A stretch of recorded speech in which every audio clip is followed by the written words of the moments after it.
If your goal is to lose fat, build muscle, and change your body, but months or even years have gone by and you still feel like you're not seeing results, it might be because you're believing in things that sound helpful, when in reality, they're just keeping you stuck. Now, reflecting back on my own body recomposition journey, I realized that my biggest obstacle wasn't lack of effort.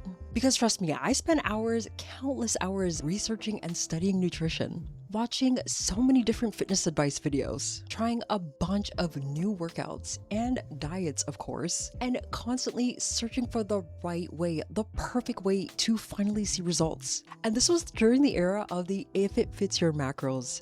The endless HIIT workouts that you would see online that just told you do these HIIT workouts, especially insanity, and you will burn ample amount of fat. And of course, the belief that if you run yourself into the ground, that is the only way you're going to get the body of your dreams. And of course, some of the advice actually helped, but a lot of it did not, because a lot of the advice that I saw reinforced the beliefs that I needed to find the quickest fix instead of building habits that I could actually sustain. And a lot of those beliefs influenced my decisions, from the way I ate to the way I trained and even the way I measured my progress. Hi friends, I'm Becca, and in today's video, I'm going over the 10 fitness beliefs that kept me stuck for years and essentially almost ruined my progress. Now, these aren't just beliefs that I found on social media that I needed to unlearn. These are beliefs that made me self-doubt and even second-guess my progress, which caused me to start my journey over multiple times. And once I let go of them,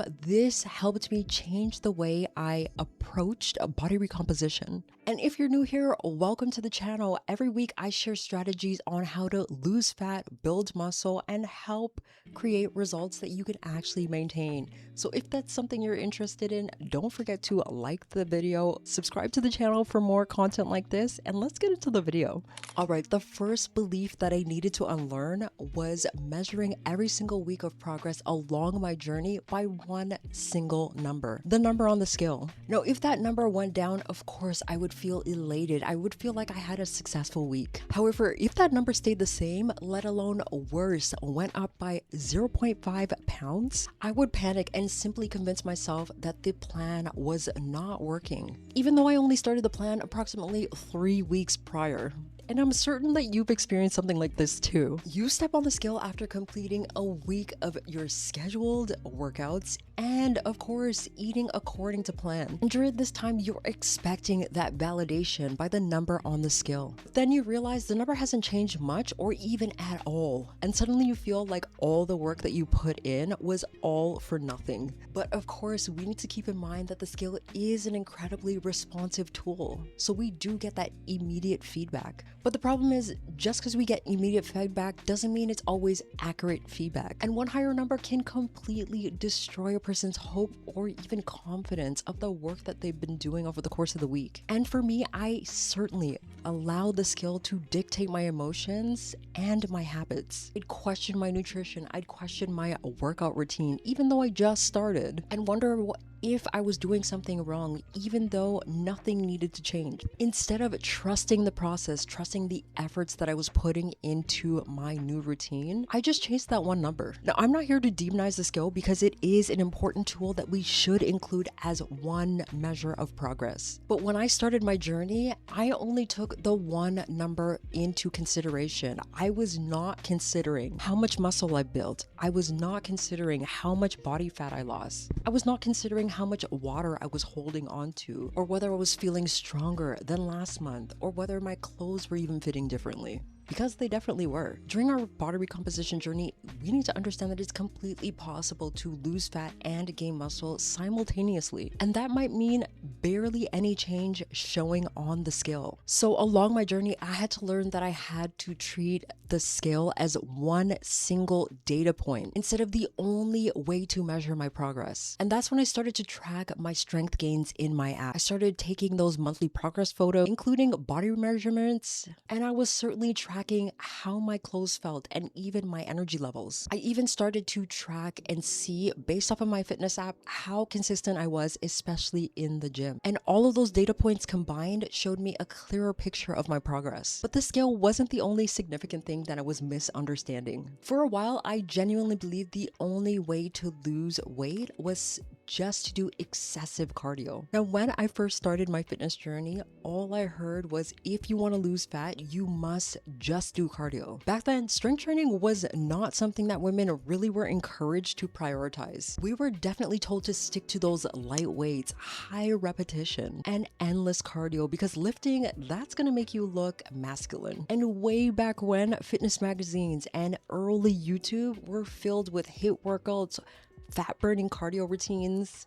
So I believed that that was the only path that I was supposed to go along to get the body of my dreams. Now, I didn't feel like I was doing anything wrong because I was following the advice that almost every single person online was giving at that time. And for me, my workouts look almost identical. I would go into the gym. I would start with all the cardio machines. I'd start with the treadmill.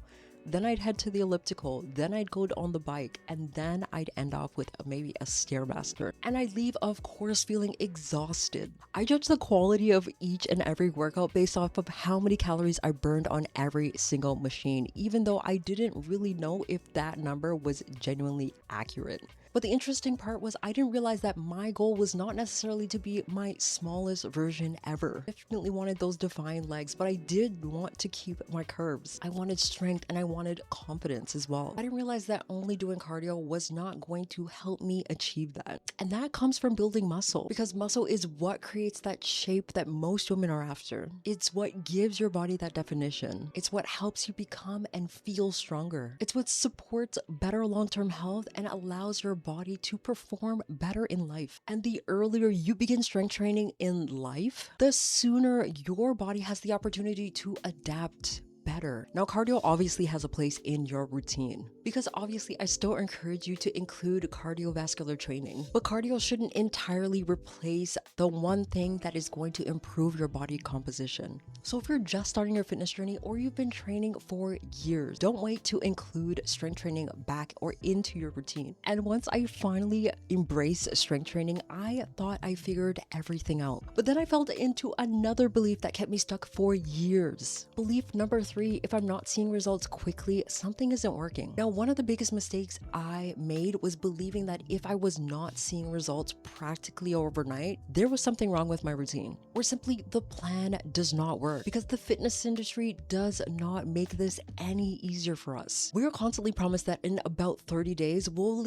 practically completely transform our bodies. And social media, or any media for that matter, is filled with quick fixes. And over time, we begin to believe that if our progress isn't fast, if it's not immediately obvious, then somehow we are just not doing anything right. So that's when we end up looking for another workout, another meal plan, another coach, another secret promise that is going to get us faster results. And I know this from personal experience because I did exactly that. I tried YouTube workout after YouTube workout. I experimented with cutting carbs, becoming vegetarian for a little bit, trying to eat pescatarian, eliminating processed sugar, which by the way did not last that long, and always believing that the next strategy would finally be the one that works. But looking back, I wasn't giving any of them enough time for them to actually work. And the most interesting part is this has little to do with fitness and more to do with our psychology. Because when we put in effort, but we don't receive that immediate feedback, our brain interprets this as something that is uncertain and a sign that something is wrong. And for a lot of us, we don't like uncertainty. So that's when we quickly jump to a new program because it gives us something incredibly powerful. It feels incredibly productive because now we're doing something. But starting over doesn't move you closer to your goal, especially if you're not staying long enough with one program for your body to adapt. And body recomposition is built with repeated signals over time. So you cannot expect years of inconsistent training and inconsistent nutrition and minimal muscle development to be completely reversed in a matter of days. Your body needs time to respond to this. And the biggest breakthrough in my journey didn't come because of a better program. It happened because I simply started committing to one. For the first time, I stopped looking for the best thing and started just committing to the one thing. And that's when my body finally started to change. Belief number 4, I thought I needed more motivation to be consistent. The next belief that I had to let go of was thinking that I needed to have daily motivation to achieve my goals. And for years, I genuinely believed that this was why I wasn't seeing the results I wanted, while other women online seemed just to be having an easy time reaching their goals. Every morning, way back when, I used to ask myself, do I feel like working out today? And if the answer was no, I assumed that there was something wrong with me.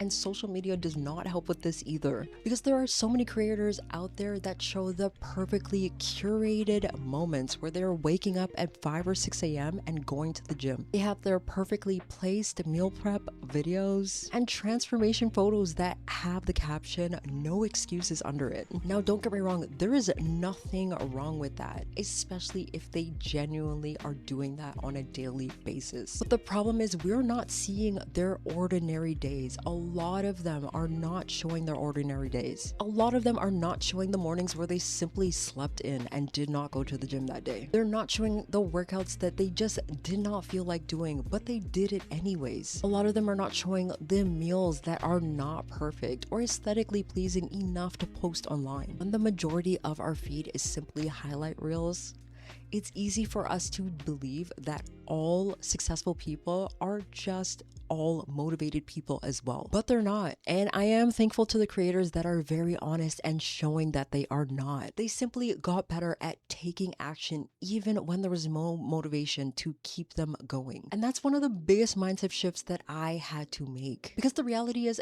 motivation is simply an emotion. Like every emotion, there are highs and there are lows. Some days you feel excited, ready to go, ready to start the days, and others you feel super tired, stressed, unmotivated, and just are not having it. But if your habits depend on how you feel every single day, your consistency will become unpredictable, because you might have a great Monday and get through the workouts, but Friday you're completely over the week, and then the following Monday you're trying to start the entire routine back again. But the problem was you were building a plan based off of how motivated you were during the week. But what changed my progress was building systems that helped me show up even when I was not feeling like it. So instead of asking myself, do I feel motivated today? I simply started asking myself, what is the smallest action I can take today to help keep that habit alive? Maybe for you, it's going on a 15-minute walk. Maybe for you, it's probably hitting your protein targets for the day. Because we have to remember that being consistent does not mean that we're gonna be perfect every single week. But it is about refusing to let one difficult day completely derail your entire week. And one of the biggest turning points I learned along my journey happened when I stopped chasing motivation and started building systems. Belief number 5, rest days slow my progress. Now, way back when, I used to feel so guilty for taking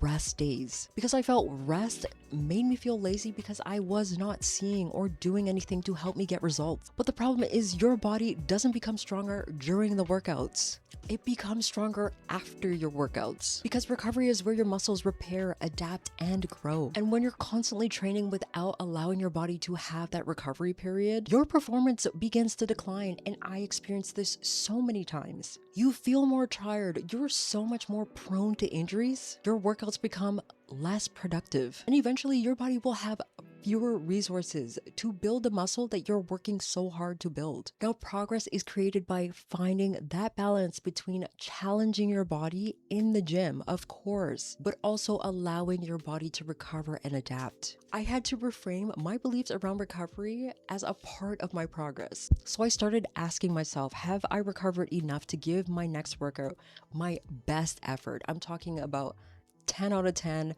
as best as I can do. And sometimes the most productive thing that you can do for your body, depending on how intense you've been working out, is to allow your body to recover. Belief number 6, I believed that I needed a perfect diet to lose fat. Now I spent years believing that the next meal plan, the next challenge, the next dietary restriction would be the final thing that would help me get my results as fast as possible. Because every new diet that you're on gives you a new promise. So for a moment, this structure feels extremely comforting. But the problem is I was consistently starting over. 1 month is keto, the next month is intermittent fasting. Then of course we gotta try low carb, cutting out entire carbs. And then of course we gotta get in and eating practically 99% clean foods. Now, instead of learning how to eat sustainably, you become extremely good at simply following restrictive rules that you can't maintain in the long run. And this creates that exhaustive cycle of restriction,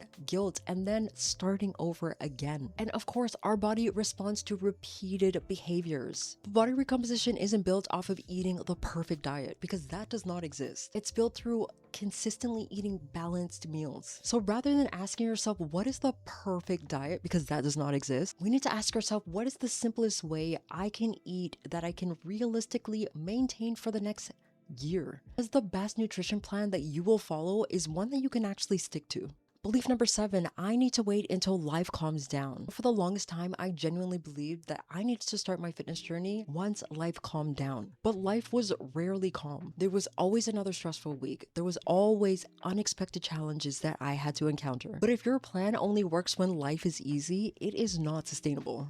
You need to build a plan that will survive imperfect weeks instead of waiting for the most optimal perfect time. And ask yourself, what would consistency look like during this specific season of my life? Number 8, I'm too old to change my body. Now, as we get older, our bodies will inevitably be changing along with us. Our recovery might take longer. Our hormones might fluctuate a little bit more. Our muscle mass naturally declines, especially if we're not actively maintaining it. So it's so easy based off of those few things to believe that your body is just not able to change. But the moment that you believe that your age is the sole problem for why you are not able to see results, you might stop actively looking for solutions. You might start to lower your expectations and stop actively challenging yourself. But we need to understand also that our bodies are adaptable throughout our lifespan. And research shows that women can build muscle, increase strength, and improve their body composition well into their 40s, 50s, and even 60s. Now, this process might require a little bit more patience and intentionality than it did when you were a bit younger, but it absolutely is still possible. Belief number 9, when I reach my goal weight, I'll automatically know how to maintain my weight. Now, I used to think way back when I finally reached my goal weight, that I'd be able to practically relax and my weight would just stay the same, because almost every diet is designed to help you lose the weight. However, they don't teach you what actively happens after, how to maintain it, how to adjust your calories, how to navigate vacations, business dinners, how to manage stressful seasons, because that will happen. And this is exactly why so many women end up gaining and losing the exact same 20 pounds year after year. They learn how to lose the weight. They never learn how to live at their goal weight, because eventually your old habits will return and the weight will come back. And then of course you're going to assume that you need another diet. Now, maintenance isn't something that you figure out once you reach your goal weight. It's something that you have to practice while you're getting there by instilling the proper habit. But if your plan isn't sustainable enough to follow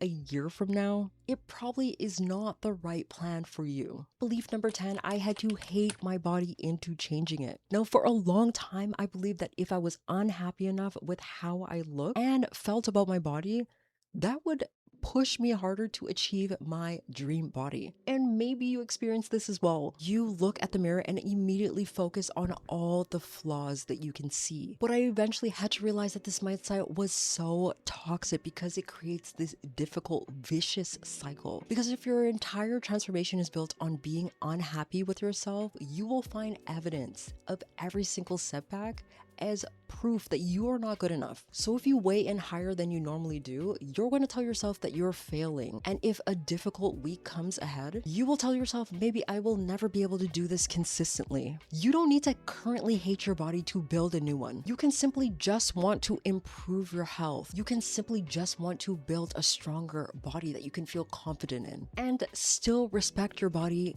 where it is right now. Because the woman that creates lasting results isn't the woman who constantly criticizes herself into action. She trains because she values her strength. We start eating nourishing foods because we value our health. And you start to rest because you respect the fact that your body needs rest. And this is one of the biggest mindset shifts that I had to have along my journey. And looking back, these were all some of the beliefs that kept me stuck for years, when in reality, all I needed was a system that helped me understand my body, build sustainable habits, train with purpose, and stay consistent long enough to see results. Now I share a lot on here on YouTube, but in my free Becoming Her weekly newsletter, I go a lot deeper. Now there you'll get behind the scenes lessons, practical strategies, and some resources that I don't always necessarily include in my YouTube videos. So if that sounds helpful, don't forget to join using the link down in the description, and I'll see you guys in the next video.